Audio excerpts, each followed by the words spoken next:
प्रभुं प्राणनाथं विभुं विश्वनाथं जगन्नाथनाथं सदानन्दभाजम् भवद्भव्यभूतेश्वरं भूतनाथं शिवं शङ्करं शम्भुमीशानमीडे गळेरुण्डमालं तनौ सर्पजालं महाकालकालं गणेशाधिपालम् जटाजूटगङ्गोत्तरं गैर्विशिष्यं शिवं शङ्करं शम्भुमीशानमीडे मुदामाकरं मण्डनं मण्डयन्तं महामण्डलं भस्मभूषाधरन्तम् अनादिं ह्यपारं महामोहमारं शिवं शङ्करं शम्भुमीशानमीडे वटाधो निवासं महाट्टाट्टहासं महापापनाशं सदा सुप्रकाशम्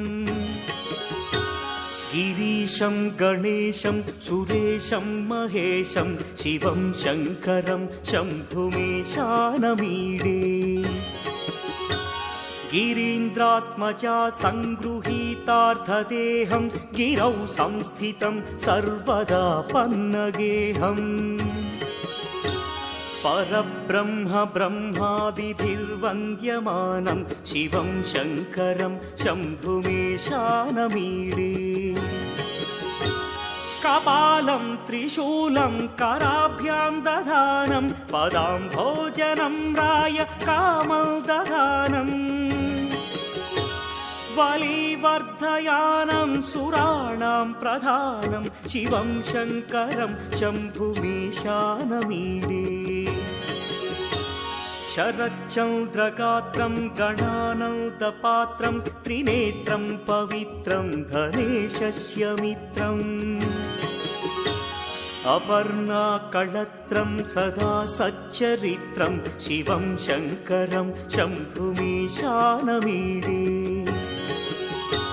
हरं सर्पहारं चिताभूविहारं भवं वेदसारं सदा निर्विकारम्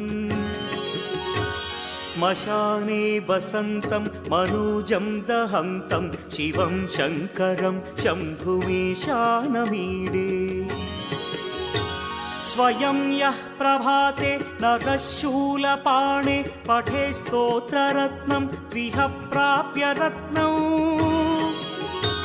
सुपुत्रं सुधान्यं सुमित्रं कळत्रं विचित्रैः समाराध्य मोक्षं प्रयाति।